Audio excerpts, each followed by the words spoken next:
بسم اللہ الرحمن الرحیم۔ حضرت سیدنا عیسیٰ روح اللہ علیہ نبینا علیہ السلام کے بارے میں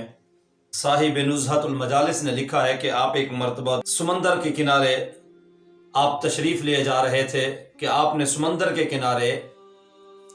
ایک پرندہ دیکھا جو پہلے گندلے پانی میں لوٹ پوٹ ہو رہا تھا، پھر بعد میں وہ جتنا زیادہ اس کے اوپر میل چڑھ سکی چڑھائی اس نے، پھر وہ صاف پانی میں اس نے سمندر کے غوطہ لگایا اور وہ پھر صاف ستھرا ہو کر وہاں سے نکل آیا۔ ایک مرتبہ ایسا کیا، دوسری مرتبہ پھر وہ گندی مٹی کی طرف آ گیا، وہ مٹی اپنے اوپر ملتا رہا، مٹی میں لوٹ پوٹ ہوتا رہا، غوطے کھاتا رہا، مٹی میں الٹ پلٹ ہوتا رہا۔ پھر جب مٹی پوری طرح سے جتنی چڑھ سکنی تھی وہ چڑھی، اس کے بعد پھر وہ گیا سمندر میں، اس نے غوطہ لگایا اور پھر صاف ستھرا ہو کر پھر واپس آ گیا، اور پھر واپس آ کر تیسری مرتبہ بھی پھر وہی مٹی کے اندر لوٹ پوٹ ہونے لگا۔ یوں اس نے 5 مرتبہ ایسا کیا،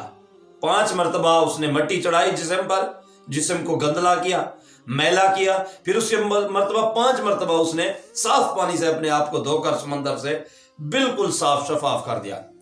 یہ ماجرا دیکھا تو حضرت عیسیٰ علیہ السلام بڑے حیران ہوئے، اور حیرانگی کے اسی عالم میں اس کو دیکھ رہے ہیں کہ حضرت جبرائیل امین علیہ السلام تشریف لے آتے ہیں، اور وہ حضرت عیسیٰ علیہ السلام سے مخاطب ہو کر عرض گزار ہوتے ہیں کہ حضور آپ پریشان ہو رہے ہیں پرندے کی اس کیفیت کو۔ حقیقت یہ ہے کہ اللہ کریم کی ذات نے آپ کو اس پرندے کے ذریعے نبی آخر الزمان محمد عربی صلی اللہ تعالی علیہ وآلہ وسلم کہ اس امتی کی مثال کو آپ کے سامنے پیش کیا ہے کہ جو دن بھر گناہ کرتا ہے،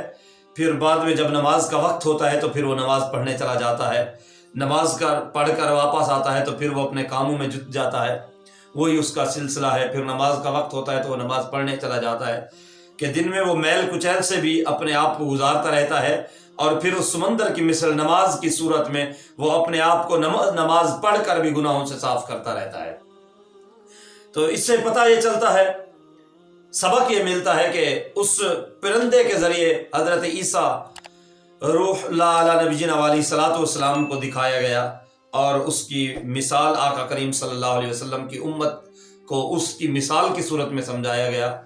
ہم نماز پنجگانہ جب پڑھتے ہیں، 5 مرتبہ جب ہم نماز پڑھ کر آتے ہیں تو ہر مرتبہ اس پرندے کی طرح ہم سمندر سے ڈبکی لگا کر آتے ہیں، ہم پاکیزگی کے سمندر سے ہو کر آتے ہیں، اور جب بندہ نماز پڑھتا ہے تو اس کے پھر پچھلے گناہ معاف ہو جاتے ہیں۔ نماز ایسی عبادت ہے، لیکن یاد رکھیے جہاں پر بھی یہ گناہ معاف ہونے کا سلسلہ آ رہا ہے، نماز سے گناہ معاف ہو رہے ہیں، وہاں پر صغیرہ گناہ مراد ہے، کبیرہ گناہ نہیں ہے۔ کبیرہ گناہ توبہ کرنے سے ہی، سچی رب کے ساتھ وعدہ کرنے سے، لگن لگانے سے ہی معاف ہوتے ہیں۔ اللہ کریم کی ذات ہمیں نماز سے الفت اور محبت نصیب کرے، اس کے ذریعے اللہ کریم کی ذات ہمیں اپنے گناہوں کو دھونے کی سعادت بخشے، آمین۔ وما علیہ الا البلاغ۔